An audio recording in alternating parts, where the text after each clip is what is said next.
यह लड़की सिर्फ एक अज्ञात तरल की बोतल उठाती है और बिना कुछ सोचे समझे उसे पी जाती है। जैसे ही उसने तरल पिया, उसे पेट में तेज जलन महसूस होती है और वो तुरंत जमीन पर गिर पड़ती है। जब उसकी आंख खुलती है तो उसे एहसास होता है कि उसके शरीर में कुछ भयानक बदलाव हो चुके हैं। उसकी त्वचा सड़ने लगती है और उसकी बाहों पर अजीब किस्म के धब्बे उभर आते हैं। वो उन धब्बों को पानी से धोने की कोशिश करती है, मगर जितना धोती है उतना ही बेअसर साबित होता है। धीरे धीरे उन धब्बों पर नुकीले कांटे उगने लगते हैं। ये देखकर वो घबरा जाती है। वो कैंची उठाकर कांटों को काटने की कोशिश करती है, मगर वो कांटे न केवल रुकते नहीं बल्कि और फैलते हुए उसकी हथेलियों तक पहुंच जाते हैं। अब उनमें एक अजीब सी शक्ति जन्म लेती है। वो उन्हीं कांटों के सहारे दीवारों पर चढ़ने लगती है। असल में उसने जो तरल पिया था वो उसने इसलिए पिया क्योंकि उसकी दुनिया पर वायरस ने हमला कर रखा था। हवा में जहर फैला हुआ था और लोग जिंदा रहने के लिए हमेशा गैस मास्क पहनते थे। वैज्ञानिकों ने इस परेशानी को हल करने के लिए एक दवा तैयार की थी जिसका नाम था एरीमेड। कहा गया था कि इसे पीने के बाद कोई भी व्यक्ति बिना मास्क के खुली हवा में सांस ले सकता है। लड़की को लगा कि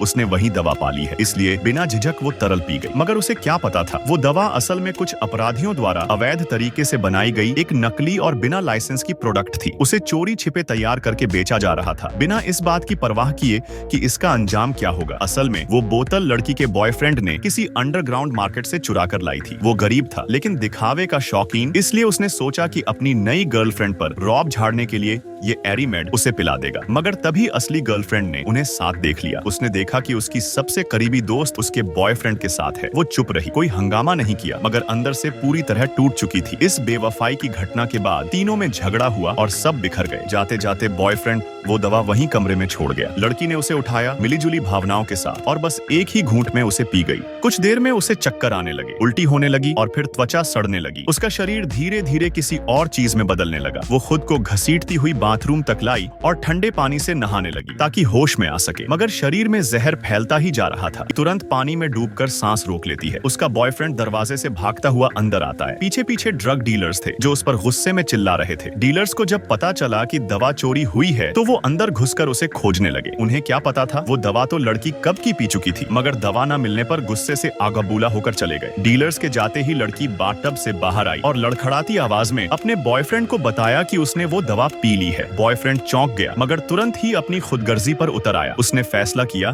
कि वो लड़की को बेच देगा ताकि खुद बच सके। वो उसे बाथरूम में बंद करके डीलर्स को वापस बुलाने चला गया। जब वो लोग लौटे तो घर खाली मिला। डीलर्स समझे कि बॉयफ्रेंड उन्हें धोखा दे रहा है। उन्हें गुस्से में आकर उस पर हमला कर दिया। उसे बुरी तरह पीटा और उसकी टांग काट दी। जाते जाते धमकी भी दी, अगर पुलिस को बताया तो जान से मार देंगे। लेकिन वो नहीं जानते थे कि लड़की अब इंसान से कुछ और बन चुकी है। वो छत से झूलती हुई नजर आई। बॉयफ्रेंड ने उसे बचाने की कोई कोशिश नहीं की। वो जैसे तैसे उठी और भागने लगी, मगर दरवाजा बंद था। उसने एक ही मुक्के में दरवाजा तोड़ डाला। नीचे अभी भी डीलर्स मौजूद थे। वो टॉयलेट से हेयर ड्रायर उठाकर बाथरूम की खिड़की को तोड़ने लगी। अंततः उस टेम्पर्ड ग्लास की खिड़की को उसने ताकत से तोड़ ही डाला। शोर सुनकर डीलर्स ऊपर आ गए। वो और बॉयफ्रेंड खिड़की से भाग निकले। भागते हुए बॉयफ्रेंड गिर पड़ा। डीलर्स पीछे पीछे आ गए। लड़की ने डर के मारे सीधे छत से छलांग लगा दी। लड़की सड़क पर आई और एक कार को रुकवाने की कोशिश की, मगर बेहोश होकर गिर पड़ी। कार से एक आदमी उतरा जो उसकी मदद करना चाहता था, मगर लड़की की हालत देखकर उसके इरादे गलत होने लगे। लड़की को होश आया तो उसने संघर्ष किया और गलती से उस आदमी को खरोंच मार दी। जब वो आदमी बाथरूम में गया तो पाया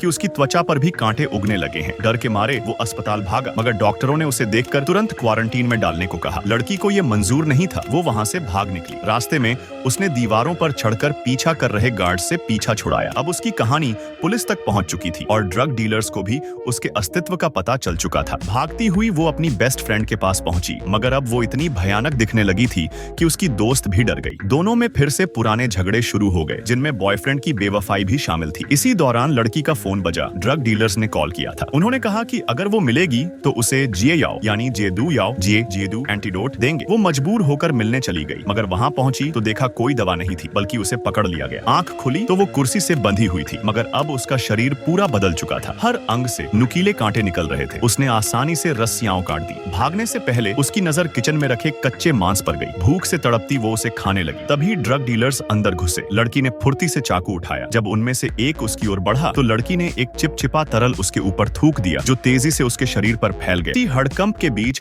पुलिस भी मौके पर आ गई। हालात बिगड़ते देख एक डीलर ने अपने साथी को फार्मूला दे दिया और खुद लड़की को रोकने की कोशिश करने लगा। तभी लड़की के सिर पर एक नई जोड़ी जानवर जैसी कान उभर आई। वह जल्दी से टोपी पहनकर उन्हें छिपा लेती है। तभी एक फार्मास्यूटिकल कंपनी का साइंटिस्ट वहां आता है और लड़की को देखकर दावा करता है कि वो उसकी बीमारी का इलाज कर सकता है। लड़की को याद आता है कि उसने उसे टीवी पर देखा था, इसलिए वह उसकी मदद लेने को तैयार हो जाती है। साइंटिस्ट उसे एक पहाड़ी जंगल में बने गुप्त रिसर्च लैब में ले जाता है। वहां पहुंचते ही वह लड़की को बेहोश करने वाला इंजेक्शन देता है और उसके शरीर के अंदर वायरस की गहराई से जांच करता है। सभी हैरान रह जाते हैं क्योंकि लड़की की डीएनए संरचना अब इंसान की नहीं रही, वो पूरी तरह म्यूटेट हो चुकी है। आमतौर पर इस तरह का बदलाव जानलेवा होता, लेकिन वह जिंदा थी। इसी दौरान साइंटिस्ट एक अंधेरी तहखाने में जाता है जहां पहले पकड़ा गया ड्रग डीलर कैद है। वो असल में एक बायोकेमिकल जीनियस है और साइंटिस्ट जबरन उससे दवा का फॉर्मूला चाहता है, पर वो मना कर देता है। साइंटिस्ट अब लड़की को बहला फुसला कर धोखे से उससे दस्तखत करवा लेता है ताकि दवा का अधिकार उसे मिल जाए। लड़की को सच्चाई तब पता चलती है जब वह लैब में बंद होती है और साइंटिस्ट व अन्य लोगों की बातें सुन लेती है। असल में लैब का शीशा ऐसा होता है कि अंदर से बाहर की आवाज नहीं सुनाई देती, लेकिन लड़की म्यूटेशन के कारण अब सुन सकती थी। वो समझ जाती है कि उसे सिर्फ एक प्रयोग के तौर पर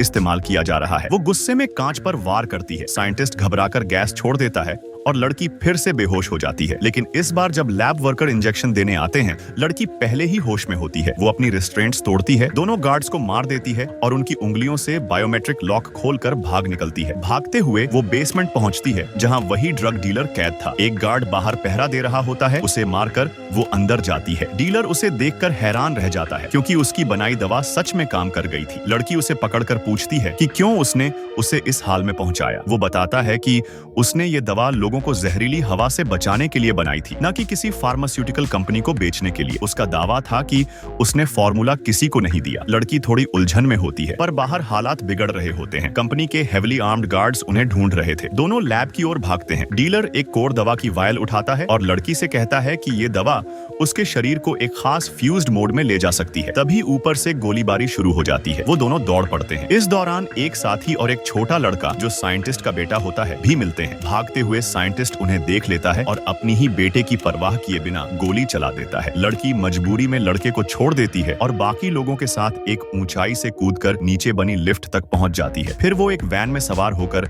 अंडरग्राउंड पार्किंग से निकलते हैं, लेकिन मेन गेट पर एक सोल्जर उनकी गाड़ी के टायर पर गोली मार देता है, जिससे गाड़ी पलट जाती है। लेकिन जब सिक्योरिटी वहां पहुंचती है तो उन्हें अंदर कोई नहीं मिलता। वो सब पहले ही जंगल की ओर भाग चुके होते हैं। जंगल पार करके वो एक वायर फेंस तक पहुंचते हैं। लड़की अपनी क्लॉज से उसे काटती है और वे भागते हुए एक बड़ी बांध डैम के पास पहुंचते हैं। अब डीलर की हालत बिगड़ रही थी। वो अपनी आखिरी ताकत से कोर दवा लड़की को देता है और कहता है कि इसमें ऐसा कंपाउंड है जिससे वे आगे खुद इलाज बना सकते हैं। लड़की उसे अपनी पुरानी दवा देकर कहती है कि उसे अब उसकी जरूरत नहीं। इसके बाद लड़की पानी में कूद जाती है और फार्मास्यूटिकल कंपनी के लोग भी डैम पर पहुंच जाते हैं। अंत में लड़की अपनी पूरी म्यूटेशन के साथ एक अंडरग्राउंड जगह पर पहुंचती है जहां वो स्ट्रीट डॉक्टर को ढूंढती है, लेकिन उसे हैरानी होती है जब पता चलता है कि वही स्ट्रीट डॉक्टर असल में फार्मास्यूटिकल कंपनी का मेन साइंटिस्ट है।